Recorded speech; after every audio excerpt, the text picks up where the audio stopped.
Vamos a elevar una plegaria de oración al Señor. Señor, en esta mañana te doy gracias, Padre, por el día que nos has permitido vivir. Te agradezco por la bendición que nos das de poder despertarnos y ver a luz de un nuevo día. Quiero rogarte y quiero poner entre tus manos este tiempo de alabanza y de estudio de tu palabra. Señor, que tú bendigas estos tiempos, que nos des sabiduría y entendimiento para poder comprender el mensaje que has preparado para nosotros. Lo ponemos todo eso entre tus manos, en el nombre de Cristo Jesús. Amén. Amén.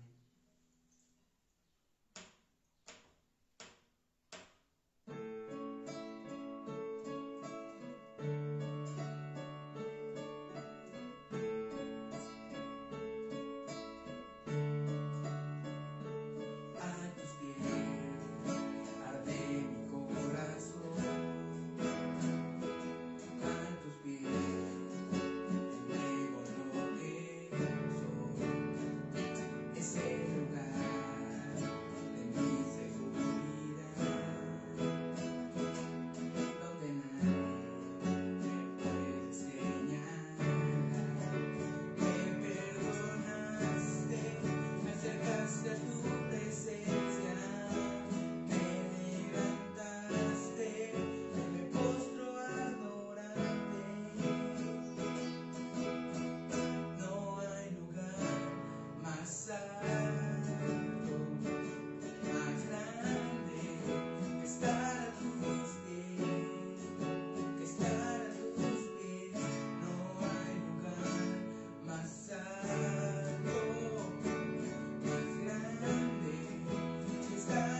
Una vez más estamos aquí reunidos a la distancia, en verdad, deseando que Dios les bendiga, que se encuentren muy bien todos y cada uno de ustedes. Por este medio les saludamos a toda nuestra congregación que se reúne en el municipio de Tenancingo, aquí en la colonia Emiliano Zapata. Sean muy bendecidos toda nuestra congregación, asimismo amigos, familiares que nos escuchan, que nos ven por este medio. Que Dios les bendiga mucho. En nombre de nuestro hermano Agustín Vigueras y su servidor Jorge Chávez, ancianos de esta congregación, les deseamos que se encuentren muy bien y que sean bendecidos hoy y siempre. Estamos viviendo un tiempo de contingencia sanitaria, un tiempo de pandemia, por el cual nos vemos en la necesidad de compartir la palabra del Señor por este medio, de esta manera, al igual como poder cantar y alabarle, esperando que cada uno de ustedes lo haya hecho en sus corazones, desde sus casas. La semana pasada veíamos la importancia que tiene el que entreguemos a Cristo nuestras cargas, todo lo que estamos viviendo, todo lo que estamos pasando. Fue una semana, la pasada y la antepasada, fue una semana realmente difícil, considero yo difícil a nuestra congregación. Todo lo que hemos estado viviendo, enfermedades, ha sido difícil, ¿no? Ha sido complicado. Pérdida de hermanos también que han partido con el Señor, pero estamos aquí. Enfermedades, nuestro hermano Agustín, por el cual pido oren también por él, ha estado delicado de salud. Entonces vamos a estar estudiando la palabra del Señor en esta mañana de esta manera, por este medio, y pido a todos aquellos que me escuchan que sean tan amables de buscar en sus Biblias Apocalipsis capítulo 19. Dejemos un poquito a lo mejor lo que estamos haciendo, lo que nos preocupa, y vayamos a Apocalipsis capítulo 19, en sus versículos 6, 7 y 8. Dice la palabra de Dios: y oí como la voz de una gran multitud, como el estruendo de muchas aguas, y como la voz de grandes truenos, que decía: Aleluya, porque el Señor nuestro Dios Todopoderoso reina. Gocémonos y alegrémonos y démosle gloria, porque han llegado las bodas del Cordero, y su esposa se ha preparado, y a ella se le ha concedido que se vista de lino fino, limpio y resplandeciente, porque el lino fino es las acciones justas de los santos. Vamos a orar. Padre, en esta mañana te damos gracias porque una vez más nos permites estar reunidos a la distancia, Padre, pero con la intención de honrar, glorificar tu santo nombre, alabar tu santo nombre. Y también, Padre, queremos ser alimentados por lo que tú tienes preparado para cada uno de nosotros en esta mañana, Padre. Que tú seas quien, Padre, pues nos escuche en nuestras oraciones, pero también queremos escucharte a ti en el mensaje que tienes para cada uno de nosotros, Padre. Te ruego, te pido que nos quites toda distracción, nos quites toda situación que esté ahí, Padre bendito, pues causando distracción a nuestras vidas. Sabemos que en muchas ocasiones en nuestras casas, en nuestros hogares, se nos hace muy fácil checar algo, revisar algo y perder el mensaje que tú nos das, Padre bendito. Queremos ser como esa mujer que dejó de hacer los quehaceres y se sentó a los pies del Maestro para escuchar su palabra, Padre. Te damos gracias y nos ponemos entre tus santas y benditas manos, rogándote que tú seas quien hable a nuestros corazones en esta mañana, en el nombre de Cristo Jesús. Amén. Como podemos ver en estos versículos, estaban cantando, estaban alabando a Dios, porque dice: y oí como la voz de una gran multitud, como el estruendo de muchas aguas, y como la voz de grandes truenos, que decía: Aleluya. Ellos estaban cantando, decían: Aleluya, porque el Señor nuestro Dios Todopoderoso reina. alababan a Dios, cantaban a Dios porque Él reina. Y lo que estamos viendo aquí en este versículo es la soberanía de Dios reinando y siempre reinando. Y Dios siempre va a reinar bajo cualquier circunstancia. Va a reinar en la alegría, va a reinar en nuestro gozo, pero también va a reinar en la tormenta, en la tribulación. También va a reinar en las pruebas que estemos pasando. Les decía ya 2 semanas que estamos viviendo estas 2 últimas semanas en las cuales hemos tenido una situación difícil para nuestra iglesia, pero aún en esos momentos de debilidad, Dios va a estar siempre reinando. ¿Por qué? Porque Dios es el que está actuando con soberanía sobre todo el mundo, sobre todas las cosas y sobre cada uno de los hijos de Dios, porque Él es el que reina. Dice la palabra de Dios, porque nuestro Señor, Dios Todopoderoso, reina. Y saber que Dios es el que reina y el que siempre está reinando, tiene que traernos algo a nuestro corazón. ¿Qué es lo que nos va a traer? Dice el versículo 7, gocémonos y alegrémonos y démosle gloria. Cuando estamos en esa preocupación y estamos bien preocupados, tenemos esa fuerte ansiedad por algo que estamos pasando, por lo difícil que estamos viviendo, perdemos el gozo en el Señor. Pero en medio de las peores circunstancias debemos recordar que Dios reina. Debemos recordar que Él reina porque Él es el Rey de Reyes y Señor de Señores. No hay más. Es algo muy difícil, es algo muy complicado. Sin embargo, al ir entendiendo la soberanía de Dios, nos vamos a gozar, nos vamos a alegrar y le vamos a dar toda la gloria a Dios porque sabemos que Él reina. Seguramente te has preguntado alguna vez, es que no entiendo por qué el Señor me permite vivir esto, no entiendo por qué me pasa esto, no entiendo por qué siempre a mí. Hermano, hermana que me escuchas, no pidas entender la soberanía de Dios.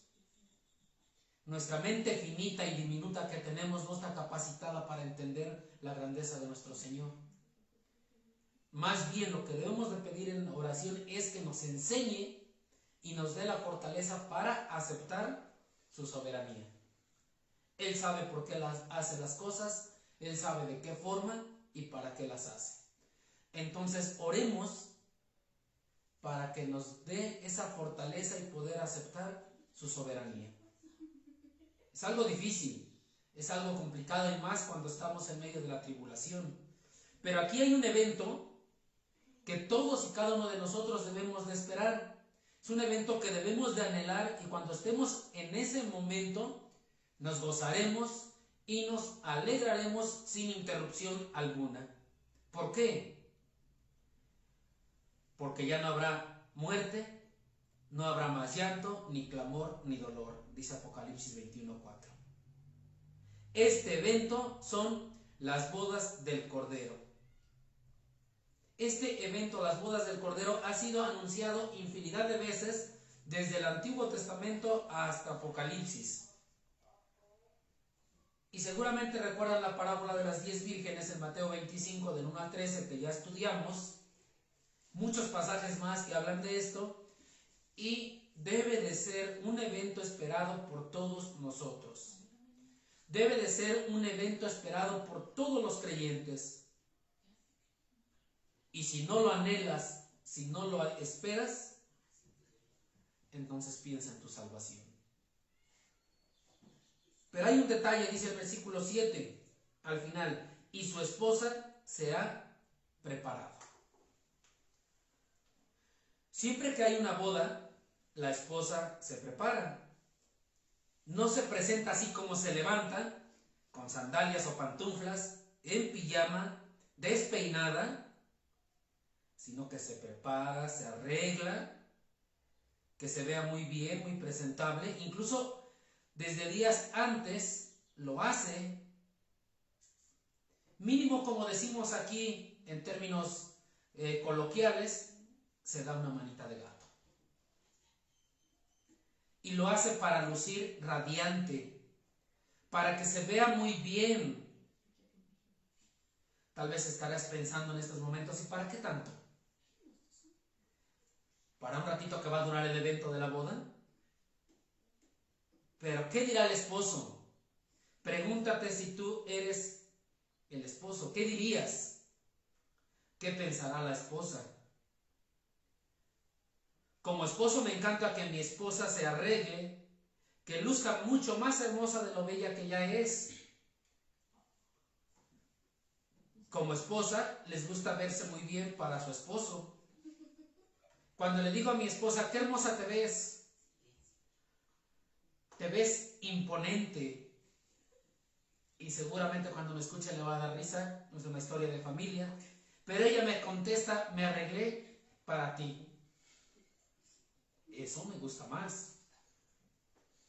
Si esto es en los matrimonios de cierto tiempo, de ciertos años que ya llevan de casados, ¿qué será el día de tu boda?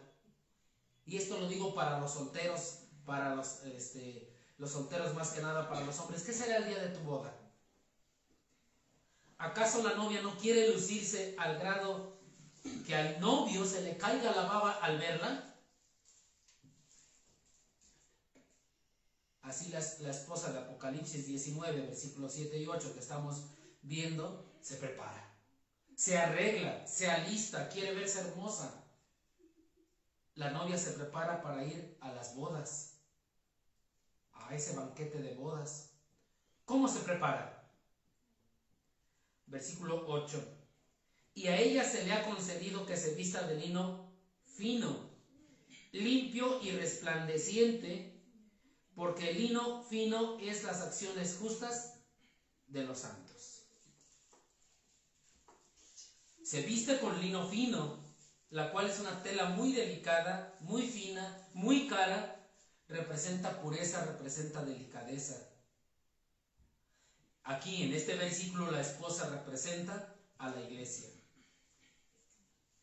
Representa a la iglesia que va vestida de lino fino, limpio y resplandeciente. ¿Y qué es ese lino fino? Las acciones justas de los santos. Lo dice el versículo 8. La vida justicia de los santos, de los creyentes, es decir, la esposa, la iglesia, que se está preparando para el esposo que es Cristo, debe de vestirse de santidad. Jesús no se va a casar con cualquier mujer, mucho menos con una ramera. Se va a casar con una esposa santa. Y esto nos lo enseñan las Escrituras en diferentes lugares, en diferentes pasajes. La santidad de Dios siempre va a ir de la mano de la santidad de su pueblo. Sed santos porque yo soy santo. Primera de Pedro 1:16. Esto nos dice el Señor. Sed santos porque yo soy santo. Ahora, ¿qué vamos a hacer para poder ser santos? Varias cosas. En el discipulado, ¿qué enseñamos? ¿Teología? ¿Conocimiento? ¿O enseñamos a caminar con Cristo? ¿A vivir igual que su Señor en quien han creído? ¿O nada más a tener conocimiento? Escuchan el Evangelio, se arrepienten, son salvos, pero paso seguido el bautismo. ¿Y después qué sigue? Como ya se bautizó, ahí lo dejo, ahí se acabó todo. No, ahora sigue el discipulado, es decir, enseñar a guardar todas las cosas que os he mandado. Y lo dice ahí en Mateo 28:20, donde tenemos la gran comisión. No se trata de nada más ir, predicar el evangelio, que se bauticen y se acabó. Se les tiene que enseñar a guardar todas las cosas que yo os he mandado, dice el Señor. Discipular entonces es enseñar al nuevo creyente a caminar por las sendas de justicia, a vivir en santidad. Si no lo haces tú que estás compartiendo el Evangelio, estás en un error. Si compartes el Evangelio, aceptan de Cristo e incluso son bautizados y ahí lo abandonas, estás en un error. Estás evadiendo tus responsabilidades. Estás en un grave error y tendrás que continuar hasta que esta persona, este nuevo creyente, sea totalmente discipulado. ¿Y sabes cuándo vas a terminar? Nunca.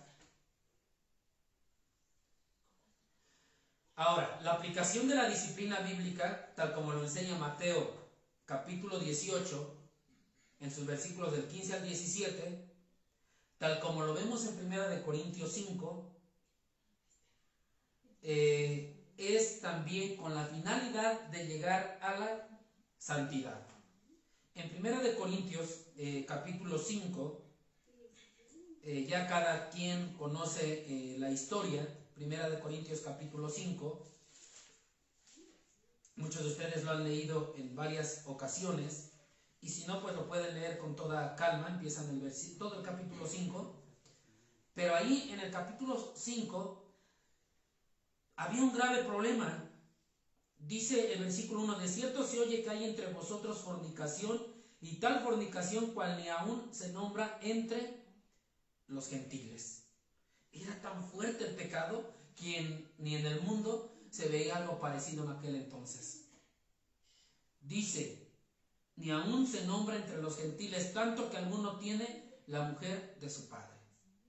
Y cada quien se hizo de la vista gorda, como que nadie vio nada, y por lo tanto no se dice nada. Y en la iglesia nos justificamos diciendo, yo no me meto en la vida del hermano. Yo no tengo por qué meterme en la vida del hermano. Cada quien tiene su propio pecado y cada quien es responsable de su pecado. Pero aquí el pecado era algo totalmente palpable, que Pablo le reclama a la iglesia porque están envanecidos diciéndoles, ¿no deberíais más bien haberos lamentado para que fuese quitado de en medio de vosotros el que cometió tal acción? Vemos cómo Pablo le está reclamando aquí a la iglesia. Se están envanecidos. Le reclama a la iglesia, no le dice a los líderes, no le dice a los que están al frente, le reclama a toda la congregación. Es decir, todos somos responsables de permitir el pecado en nuestra iglesia. No podemos decir, lo bueno es que yo no soy anciano. Lo bueno es que yo no soy líder, o lo bueno es que yo no soy pastor. Todos somos responsables. Vemos cómo Pablo le reclamó a la congregación. Pablo ya había emitido su juicio, el tal sea entregado a Satanás para destrucción de la carne, a fin de que el espíritu sea salvo en el día del Señor Jesús. Versículo 5. Y esto que estamos viendo aquí es lo mismo de Mateo 18, 17. Expulsión del pueblo de Dios. Tenle por gentil y publicano. Dice 1 Corintios 5:11, con el tal ni aún comáis. Era tan evidente el pecado que no se realizó todo el proceso de Mateo 18. Era necesario hacerlo, brincarse todo el proceso y con el tal ni aún comáis. ¿Por qué se realiza todo esto? ¿Era falta de misericordia? Tal vez Pablo era un duro, falto de corazón. ¿Por qué se realiza todo esto? ¿Quién dijo que se hiciera esto? ¿Quién dijo que se hiciera lo de Mateo 18? Dios. Está en su palabra. Y toda la palabra es inspirada por Dios. ¿Quién dijo que se hiciera todo esto? Dios. ¿Por qué? Porque Dios ama a su iglesia. Dios ama a su iglesia. La ama tanto que dio su propia vida por su iglesia. Pero ama más su gloria, y con la gloria de Dios nadie juega. Si alguien en la iglesia que se dice ser creyente está viviendo como mundano, que se vaya. Y si no se va, que sea expulsado, porque está ofendiendo la gloria de Dios. Es lo que está haciendo. Los creyentes somos representantes de Dios aquí en la tierra. Somos sus embajadores. ¿Cómo lo vamos a representar? ¿Con una etiqueta de pecado por delante de nosotros? ¿Cómo vamos a hacer la diferencia si vivimos tal como viven los del mundo? En ocasiones ya no se ve el cambio. Es un ejemplo muy tradicional, muy lógico que voy a dar, pero a la distancia sabemos, cuando vemos a algunas personas con un sombrero, con una sombrilla, traje, corbata, una Biblia en la mano, o las mujeres falda larga, sabemos de quién se está hablando y se nota un cambio. Pero vemos a los hijos de Dios, a los creyentes, o según creyentes, tal como los del mundo, no se ve el cambio. ¿Cómo vamos a hacer la diferencia si vivimos como los del mundo? Entonces, la disciplina bíblica de la cual estamos hablando aquí nos lleva a la santidad del pueblo de Dios. Ahora vayamos a Primera de Pedro. Busquen en sus Biblias, por favor, la primera carta del apóstol Pedro. Muy conocido, algo que hemos cantado. Dice Primera de Pedro 2, 9 y 10. Mas vosotros sois linaje escogido, real sacerdocio, nación santa, pueblo adquirido por Dios, para que anunciéis las virtudes de aquel que os llamó de las tinieblas a su luz admirable. Vosotros que en otro tiempo no erais pueblo, pero que ahora sois pueblo de Dios, que en otro tiempo no habíais alcanzado misericordia, pero ahora habéis alcanzado misericordia. Estos somos para Dios. El pueblo de Dios, los hijos de Dios, los creyentes, somos linaje escogido, somos real sacerdocio, somos una nación santa. Estos somos para Dios. Somos un pueblo adquirido por Dios. Estos somos para Dios. La pregunta es, ¿lo estamos viviendo? ¿Estás viviendo esto? ¿Cómo lo vives tú? Discipular y disciplinar lo tenemos que hacer para que vivamos en santidad. Ambas cosas son necesarias. Porque el día de las bodas del Cordero, la esposa tiene que estar ataviada. Tiene que estar limpia y resplandeciente, tiene que lucir hermosa, tiene que estar bien, tiene que ser la mejor, tiene que ser lo máximo. Ahora, ¿por qué será esto? Vayamos ahora, por favor, en sus Biblias a Efesios capítulo 5. Búsquenlo porque a veces el que está aquí al frente leyendo lee muy mal. Para que lo sigan ustedes con su mirada también. Y dice Efesios 5, 25.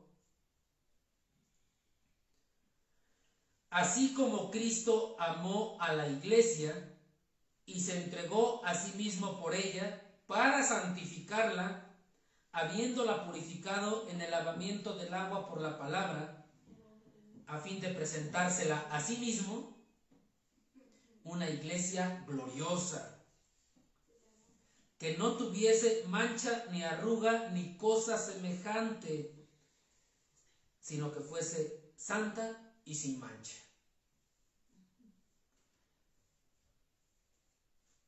¿Por qué quiere Dios esto de la iglesia? ¿Por qué lo pide así de la iglesia? Porque Cristo amó a la iglesia y se entregó a sí mismo por ella. Esa es la razón. Porque la quiere limpia y resplandeciente. la quiere sin mancha, sin arruga. Así es como la quiere santa. Y esa es la importancia de la santidad. Vamos a ver 5 detalles, 5 cosas de lo que es esta santidad o de lo que tiene que ver la santidad.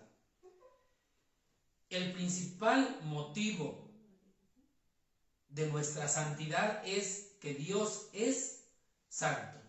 Servimos a un Dios santo. No estamos sirviendo a dioses falsos, no estamos sirviendo a dioses que no tienen nada que ver. Son dioses falsos, no nos sirven, pero le estamos sirviendo a un Dios verdadero, a un Dios santo. Y ahora vayamos otra vez a Primera de Pedro, en su capítulo 1. Primera de Pedro 1, versículo 13 en adelante. Dice la palabra de Dios: por tanto, ceñid los lomos de vuestro entendimiento, sed sobrios y esperad por completo en la gracia que se os traerá cuando Jesucristo sea manifestado. Como hijos obedientes, no os conforméis a los deseos que antes teníais estando en vuestra ignorancia. Antes teníamos, en Cristo eres nueva criatura. Versículo 15, sino como aquel que os llamó es santo, sed también vosotros santos en toda vuestra manera de vivir. En toda vuestra manera de vivir. Porque escrito está, sed santos porque yo soy santo. Es decir, no puedo ser santo un ratito o ser santo en este lugar nada más. Es en toda vuestra manera de vivir. Dios no nos dice, sed santos y se va a pecar. Nos dice, sed santos porque yo soy santo. Dios es el modelo a seguir.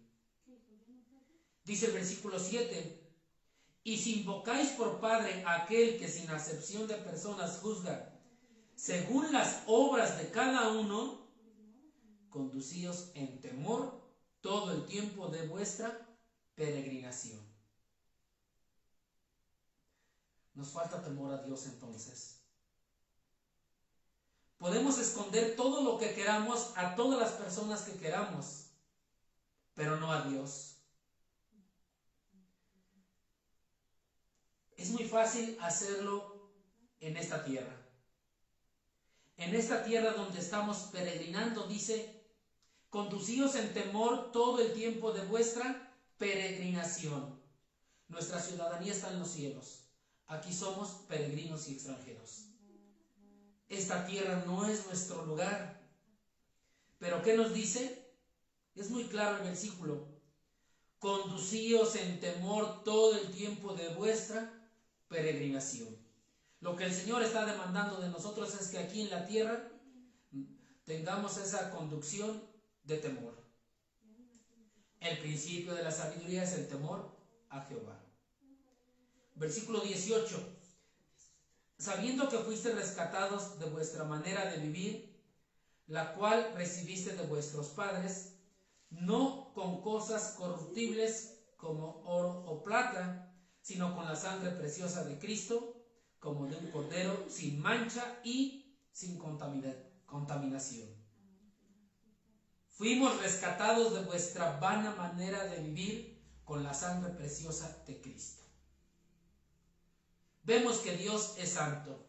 Vemos que el cordero es santo. Es sin mancha y sin contaminación. Por lo tanto, lo que rescata los comprados por Cristo, es decir, el pueblo de Dios tiene que ser santo. No podemos decir, yo soy salvo, sin ser santo. Si somos salvos, somos santos. La santidad es algo progresivo, es un proceso que vamos viviendo. Estoy hablando aquí en este caso de la santidad práctica y no la santidad posicional, que al final hablaremos un poquito de esta. No es lo mismo un recién convertido y alguien que lleva 10 años en el Evangelio, o 20 o 15. Vemos malas vestimentas en un recién convertido. Escuchamos malas palabras en un recién convertido. Incluso llegamos a decir, es que esto no es una grosería. ¿Perdón? La Biblia te dice que hablemos con himnos, con salmos y cánticos espirituales. Escuchamos entonces malas palabras. Estoy hablando de los recién convertidos. Pero aquí es donde entra el discipulado del cual hablamos hace rato.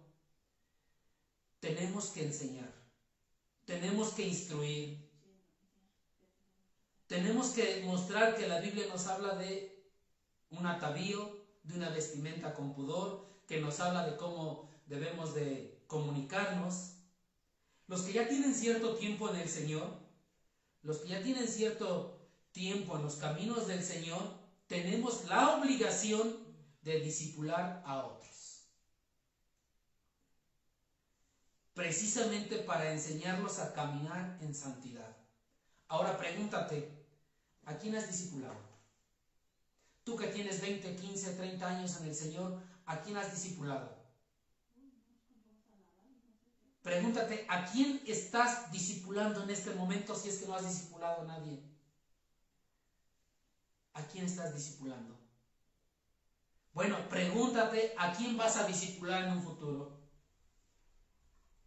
¿Has estado orando para que el Señor te utilice de esta manera? Y si no vemos cambios en nuestra vida después de 1 o 2 años exageradamente, después de que alguien nos ha discipulado y nos ha dicho esto está mal, es evidente que no has conocido a Dios. ¿Pero por qué? Porque si has sido redimido de tu vana manera de vivir, no es congruente que sigas viviendo así, que profeses ser creyente cuando en realidad no lo eres. Tiene que haber cambios en tu vida. El que está en Cristo es nueva criatura. Las cosas viejas pasaron ya. He aquí son todas hechas nuevas. Si no hay cambios en tu vida, tal vez no seas creyente. Si te enojabas por cualquier cosa, ahora tienes templanza y mansedumbre. Hay que tener ese cuidado. Debemos de ser santos porque Dios es santo. Por lo tanto, debemos de tener cuidado con todo lo que hacemos, con todo lo que decimos. Ahora, somos santos porque Dios es santo. Tenemos que ser santos porque Dios es santo. Les dije que íbamos a hablar de 5 detalles de la santidad, 5 cosas, 5 fundamentos. El número 2 es que la santidad es un reflejo de nuestra salvación. Si dices yo soy salvo, entonces tienes que decir yo soy santo. La santidad y la salvación no se pueden separar. Es como orar y leer las Sagradas Escrituras. Tampoco se pueden separar. Es como cuando decimos Jesús es mi Señor, Jesús es mi Salvador. No se pueden separar. Pero es bien fácil decir Jesús es mi Salvador, pero no lo acepto como mi Señor. Si no es tu Señor, entonces no es tu Salvador. A aquel quien Dios salva, lo va a transformar, lo va a cambiar. Es decir, la gracia que salva, la gracia de Dios por la cual somos salvados, nos va a transformar. Eso es algo que nos debe de quedar muy claro. Y si lo dudas, busquemos ahora Santiago capítulo 2. Santiago capítulo 2.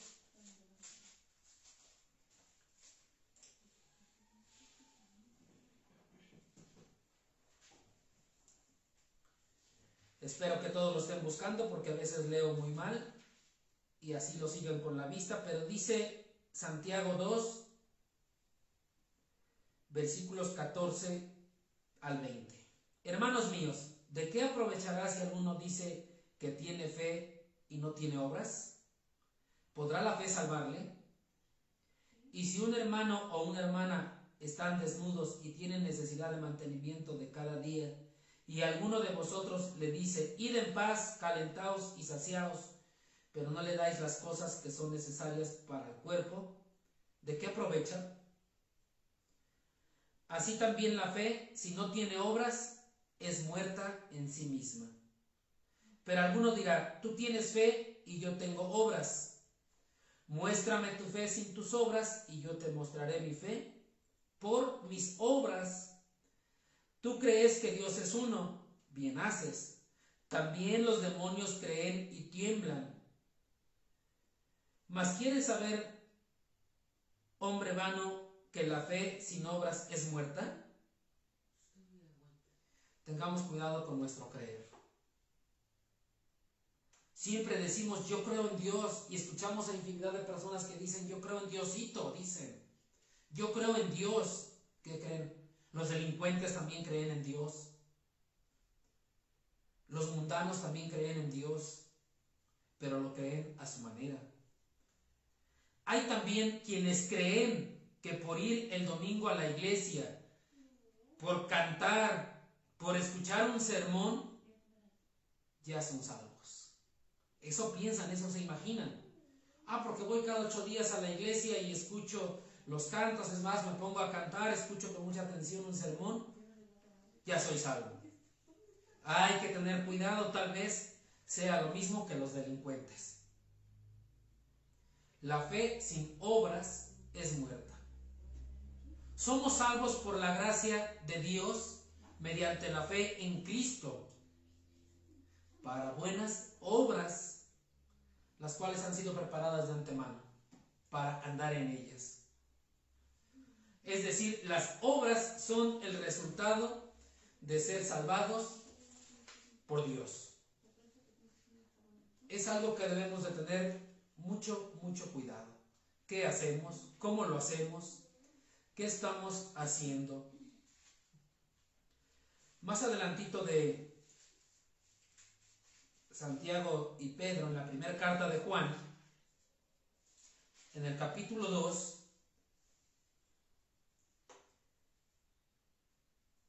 dice el versículo 3, y en esto sabemos que nosotros le conocemos si guardamos sus mandamientos. El que dice, yo le conozco y no guarda sus mandamientos, el tal es mentiroso y la verdad no está en él.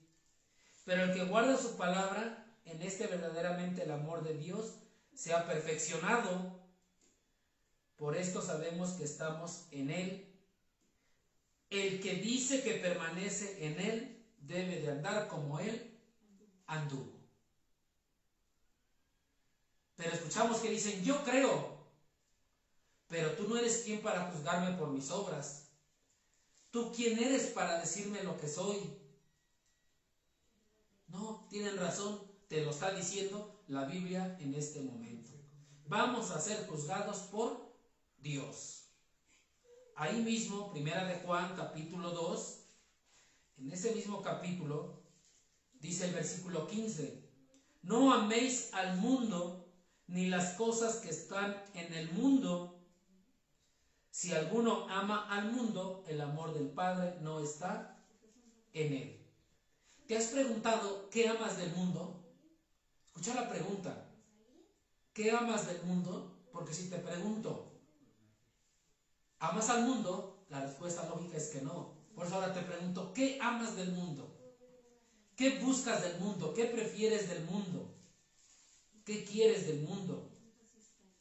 La palabra del Señor dice, no améis al mundo ni las cosas que están en el mundo. Si alguno ama al mundo, el amor del Padre no está en él. Cosa que hay que cuidar. Y como creyentes es nuestra obligación. Primera de Juan capítulo 3, versículo 3. Y todo aquel que tiene esta esperanza en él, se purifica a sí mismo, así como él es puro.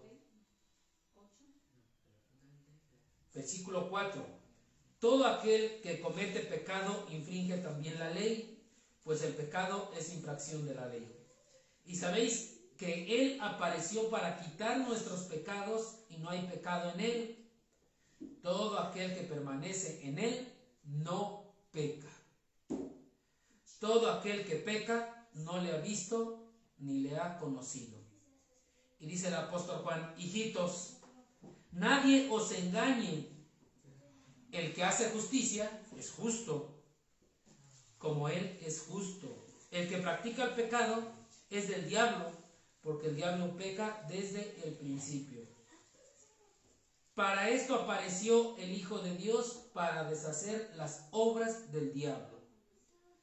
Todo aquel que es nacido de Dios no practica el pecado, porque la simiente de Dios permanece en él y no puede pecar porque es nacido de Dios. Hermanos, el creyente puede llegar a caer, puede llegar a tropezar, pero al darse cuenta de esto va a llorar amargamente, él va a sufrir, él se va a sentir totalmente indigno, se va a sentir sucio, se va a sentir mal, no va a estar contento, no va a estar tranquilo, y correrá a la cruz de Cristo confiando en su misericordia. Clamará por perdón, lo hará con verdadero arrepentimiento. El problema es aquí cuando se vuelve una práctica constante y el patrón de tu vida es pecado, pecado, pecado. Entonces no eres salvo. Es algo que tenemos que pensar, es algo que tenemos que reflexionar y es algo que debemos de tener en la mente, porque nos gusta lo que dice la primera parte de Romanos capítulo 8, versículo 1, que dice así: ahora pues, ninguna condenación hay para los que están en Cristo Jesús. Qué hermoso, ¿no? Ninguna condenación hay para los que están en Cristo Jesús.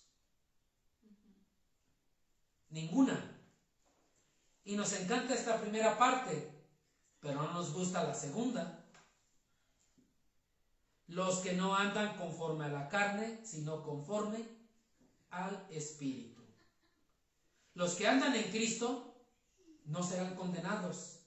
Los que están en Cristo no serán condenados. Pero la evidencia de estar en Cristo es su andar. Y su andar es no conforme a la carne, sino conforme al Espíritu. Entonces, si andamos conforme al Espíritu, ninguna condenación hay para los que están en Cristo Jesús. Nos gusta la primera parte, pero la segunda la hacemos a un lado, ¿no? Es como cuando decimos, me gusta decir que Jesús es mi Salvador, pero no quiero decir que Jesús es mi Señor. No me gusta someterme a su señorío, a sus ordenanzas, a sus mandamientos. Tercer detalle de la santidad. La santidad tiene dos enemigos. Estos dos enemigos son totalmente opuestos. Son totalmente opuestos en el extremo. De un lado tenemos el legalismo y del otro lado tenemos el libertinaje. Veamos primero el legalismo en Mateo capítulo 23. Mateo 23, si lo buscan por favor. Dice Mateo 23, versículos 4 y 5. ¿Por qué atan cargas pesadas y difíciles de llevar y las ponen sobre los hombros de los hombres, pero ellos ni con un dedo quieren moverlas? Antes hacen todas sus obras para ser vistos por los hombres, pues ensanchan sus filacterías y extienden los flecos de sus mantos, y aman los primeros asientos en las cenas y las primeras sillas en las sinagogas y las salutaciones en las plazas, y que los hombres los llamen rabí, rabí. Esto es legalismo. Ante la gente se ven bien. Dice también en Mateo 15, versículo 9, pues en vano me honran enseñando como doctrinas mandamientos de hombres. El legalismo es decir, tanto hago, entonces tanto valgo. Ganar el favor de Dios con obras. El legalismo es exaltar los propios méritos. El legalismo es que quiero ganar el favor de Dios con mis obras. Nos sentimos superior al otro porque digo yo hago más que él. De verdad, eso es legalismo. Es que tú oras 10 minutos y el otro ora 1 hora. Eso es legalismo.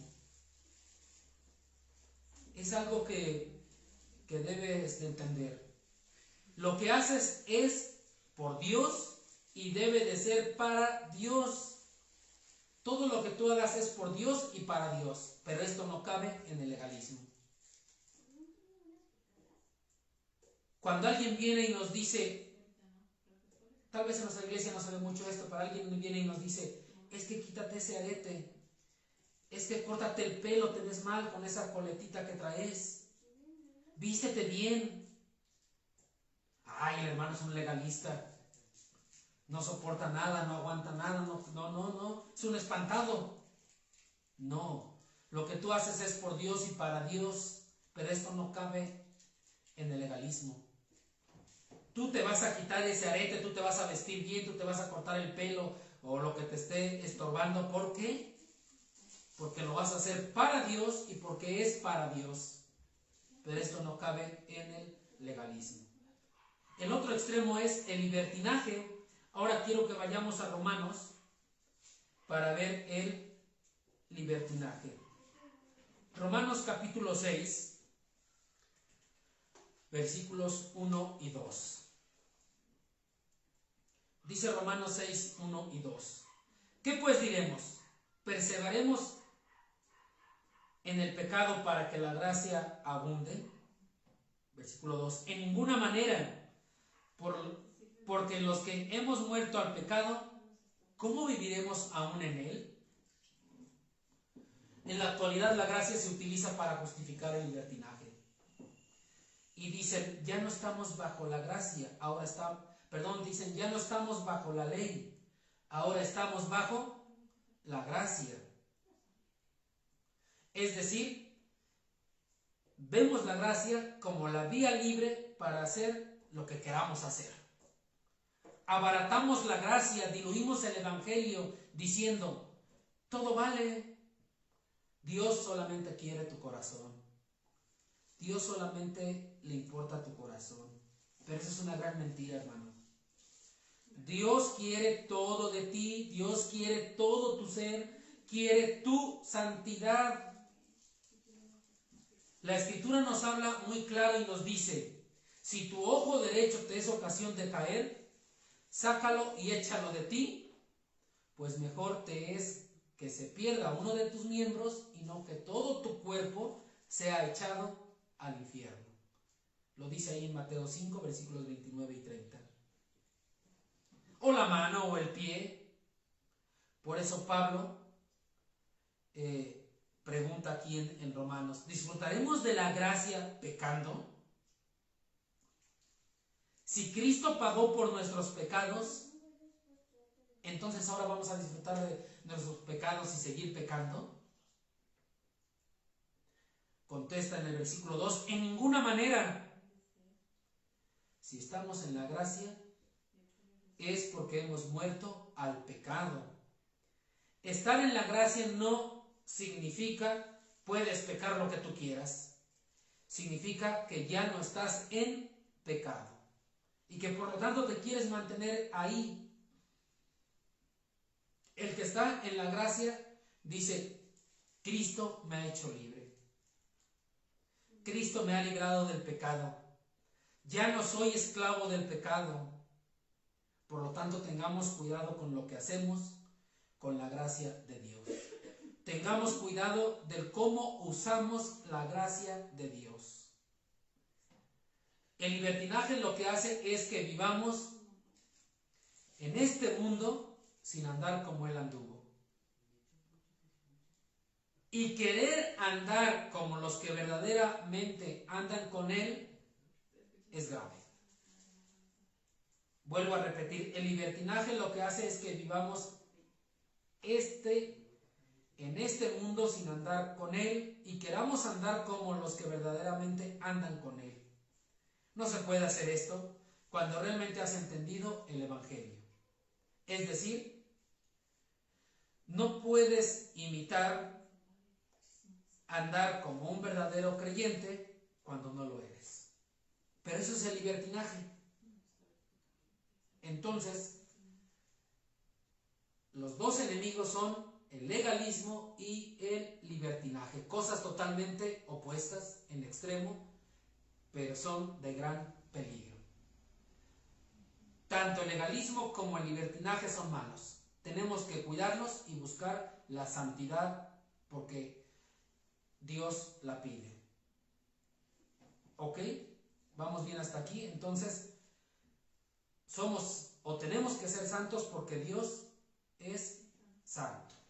Por eso tenemos que ser santos porque Dios es santo. Tenemos que ser santos porque es un reflejo de nuestra salvación. El tercer detalle es que la santidad tiene dos enemigos y el cuarto detalle es que la santidad es la voluntad de Dios para su pueblo. ¿Sabes a qué te ha llamado Dios? ¿Te has preguntado para qué te ha llamado Dios? ¿Crees tú que te ha llamado para ser diácono o anciano? ¿Crees que te ha llamado para cantar en la alabanza? ¿Crees que te ha llamado para tocar en la guitarra?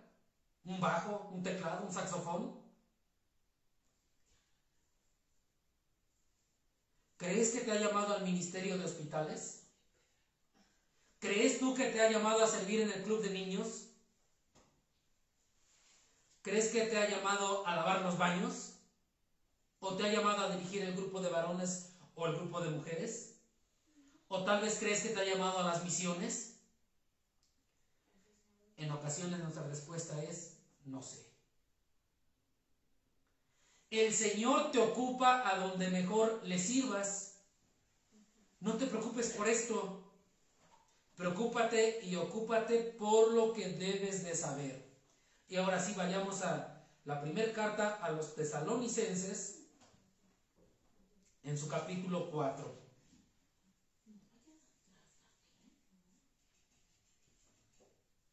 Dice Primera de Tesalonicenses 4:7. Pues no nos ha llamado Dios a inmundicia, sino a santificación. La santidad es importante porque Dios la quiere para su pueblo. En muchas ocasiones nos preguntamos o le preguntamos a alguien, ¿cómo saber cuál es la voluntad de Dios para mi vida? Como miembros de una congregación muchas veces nos acercamos al líder, al anciano o al pastor preguntándole, ¿cómo puedo saber cuál es la voluntad de Dios para mi vida?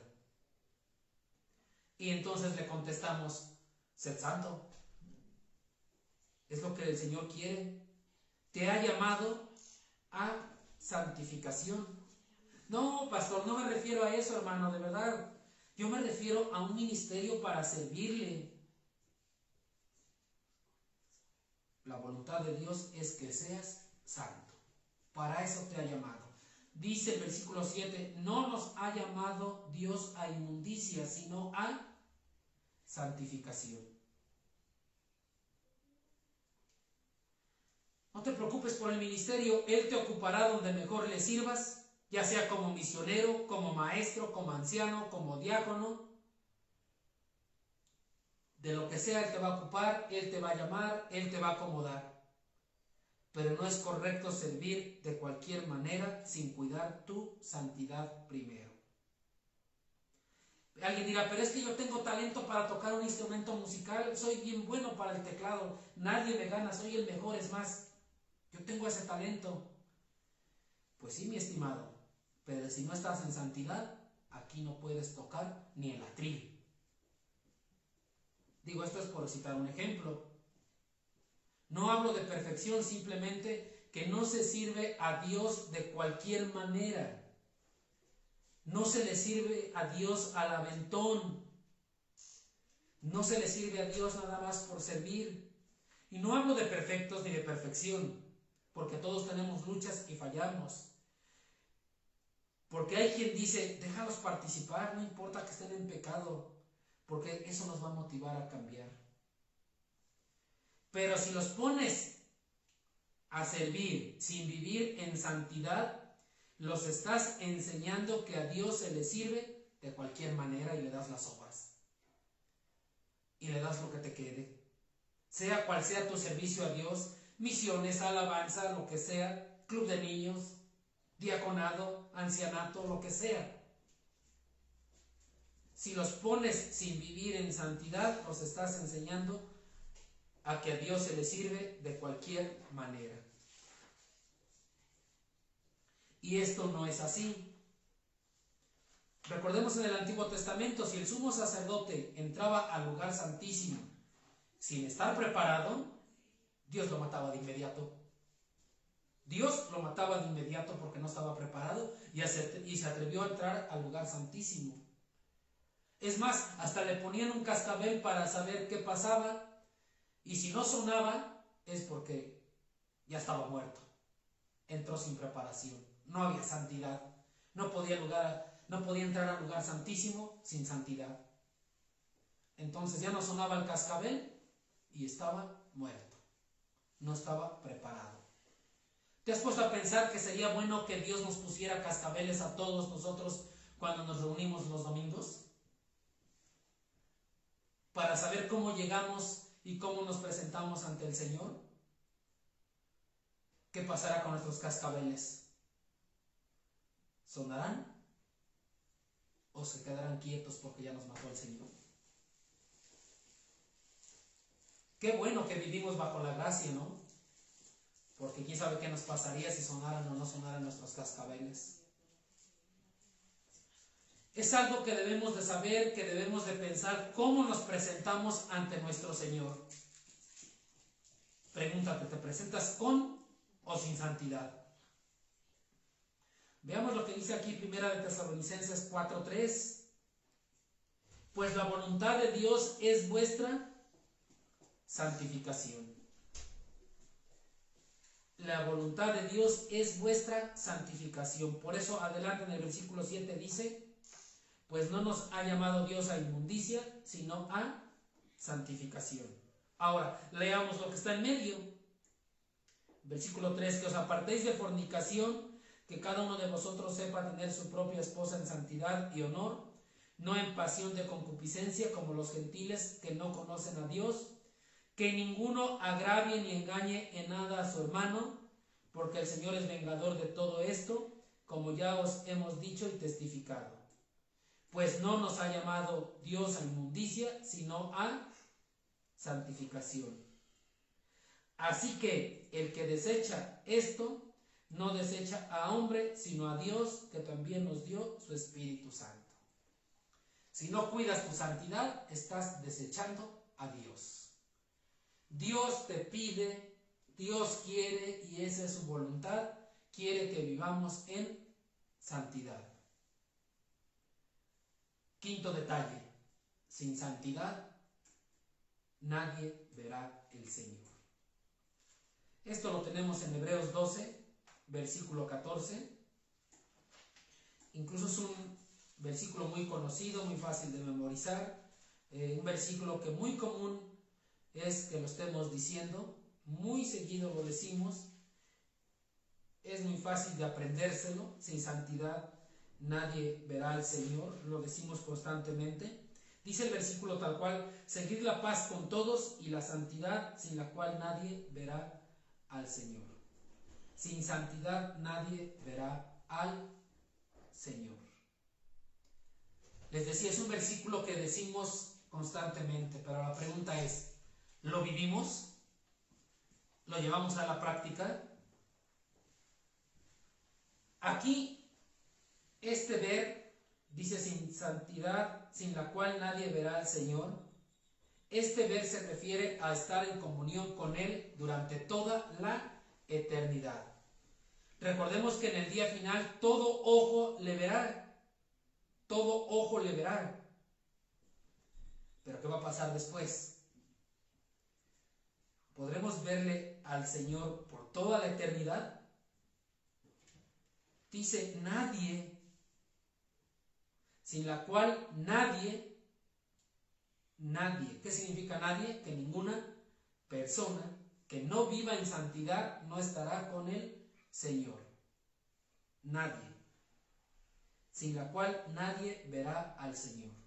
Entonces la santidad es requisito para poder estar con el Señor. ¿Por qué? Porque el Señor es santo. Estimados hermanos, estimadas hermanas, personas, familiares, amigos que nos escuchan, si esto no te convence, entonces estás mal. Te he dado muchos versículos, te he dado la palabra de Dios, y si esto no te convence, estás mal. Busca la santidad. Ora a tu Señor, estudia la Biblia, busca a Dios y siempre será, busca a Dios. Deja todo lo que te hace mal, deja todo lo que te hace perder tu santidad, deja todo lo que te desvía del camino del Señor. Busca al Señor siempre. Si no has aceptado de Cristo como Señor y Salvador, es el tiempo de que aceptes a Cristo como Señor y Salvador. Si ya eres creyente de años, busca a tu Señor, busca a Dios. Pero en la realidad, porque muchas veces nos acercamos, pedimos ayuda en oración y le decimos a un hermano, a una hermana, oye, ayúdame orando al Señor porque me pasa esto, tengo esta tentación, tengo este problema, tengo esto, me pasa, ayúdame. Y el hermano y la hermana están orando sin cesar, pero en casa no hago nada. Sigo viviendo una vida tranquila. La responsabilidad y la obligación de buscar la santidad es personal. Todo el que busca a Dios lo va a encontrar, eso es seguro. Así que busca y busca a Dios.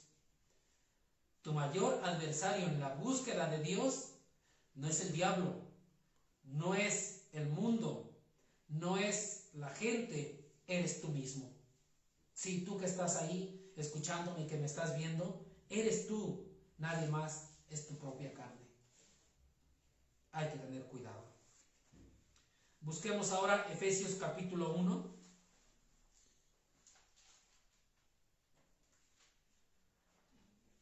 Tal vez ya nos alargamos un poquito de tiempo, pero es importante este tema que nos va a servir para el de la siguiente semana también. Así que busquemos Efesios capítulo 1.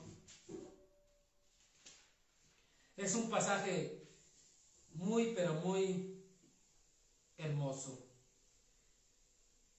Dice versículo 3 en adelante: bendito sea el Dios y Padre de nuestro Señor Jesucristo, que nos bendijo con toda bendición espiritual en los lugares celestiales en Cristo. Versículo 4: según nos escogió en Él antes de la fundación del mundo, para que fuésemos santos y sin mancha delante de Él. ¿Cuándo nos escogió? Antes de la fundación del mundo. ¿Para qué? Para que fuésemos santos y sin mancha delante de Él. Entonces es tu obligación, es mi obligación, es nuestra obligación buscar esa santidad. En amor, habiéndonos predestinado para ser adoptados hijos suyos por medio de Jesucristo, según el puro afecto de su voluntad. Vemos otra vez la voluntad del Señor. Versículo 6: para alabanza de la gloria de su gracia, con la cual nos hizo aceptos en el amado. Nos hizo aceptos en el amado. Continuamos. En quien tenemos redención por su sangre, el perdón de pecados, según las riquezas de su gracia, que hizo sobreabundar para con nosotros en toda sabiduría e inteligencia, dándonos a conocer el misterio de su voluntad, según el beneplácito, el cual se había propuesto en sí mismo, de reunir todas las cosas en Cristo en la dispensación del cumplimiento de los tiempos, así las que están en los cielos como las que están en la tierra. Y como lo dice aquí el versículo, somos santos en Cristo, dice el versículo 6. Somos santos en Cristo. Es decir, en Jesús Dios nos ve santos. Y esa es la santidad posicional. Es la posición que nos da Cristo. En Jesús Dios nos ve santos. Dice, en el amado somos aceptos. Es muy claro, con lo cual nos hizo aceptos en el amado. En el amado somos aceptos. Somos santos por la gracia de Dios. Por Cristo Dios nos ve como santos. Pero es nuestra responsabilidad vivir piadosamente, vivir en santidad, sin la cual nadie verá al Señor. Y ahora sí, regresamos otra vez a nuestro pasaje inicial, que es Apocalipsis 19, versículos 6, 7 y 8.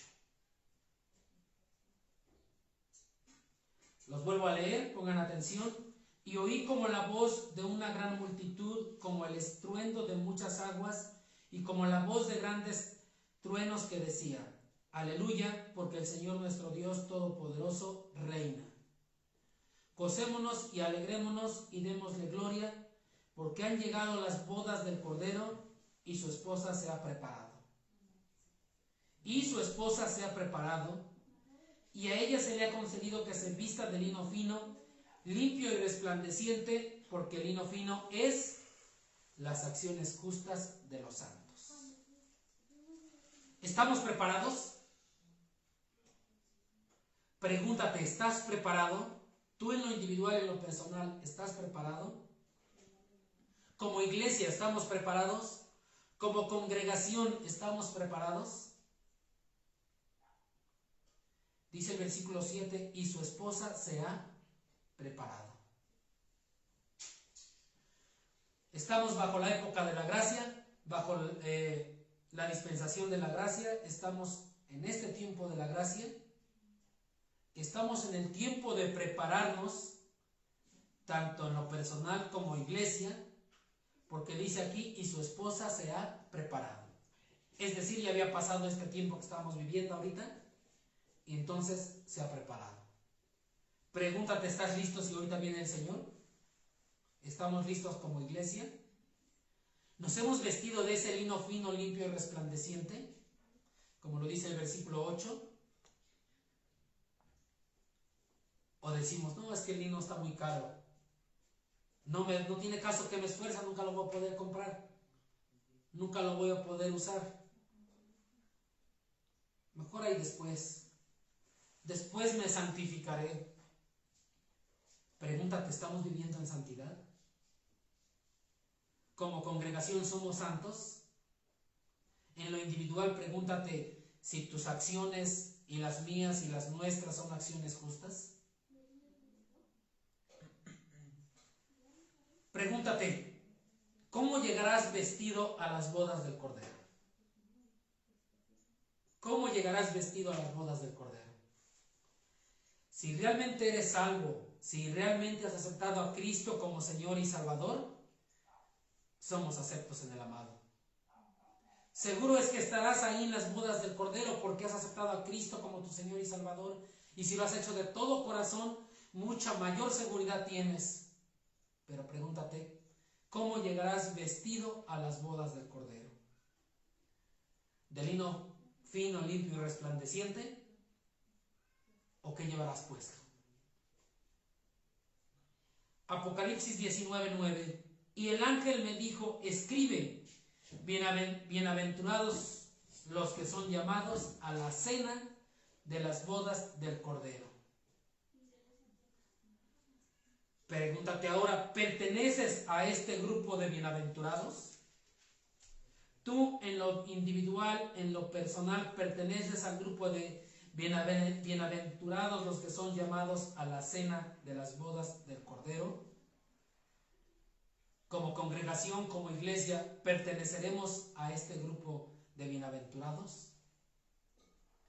Ahí les dejo la reflexión, oremos. Padre, en esta tarde te damos gracias por este tiempo que tú nos das y que nos permites estar aquí reunidos para cantarte, para alabar tu santo nombre y también para escuchar tu palabra. Nos permite estar aquí juntos para analizar el mensaje que tú tienes y que nos has dado en esta tarde, Padre. Lo queremos poner en tus manos, rogándote que tú toques el corazón de cada uno y que, Padre, nos des la fortaleza, nos enseñes, nos des el anhelo de buscar la santidad. Hemos visto ya varios detalles, 5 detalles de la santidad, Padre, y esta última, que sin santidad nadie verá al Señor, es de verdad para pensar, de verdad para analizar, para reflexionar. Y si esto no nos causa temor, si esto no nos causa alguna sensación de angustia, pues creo que estamos mal y te pedimos nos des también ese temor a Dios, nos des ese amor a Dios y que sobre todo el anhelo de querer estar en tu presencia, de querer vivir santos para honrar y glorificar tu santo nombre, Padre. Te damos gracias en Cristo Jesús. Amén.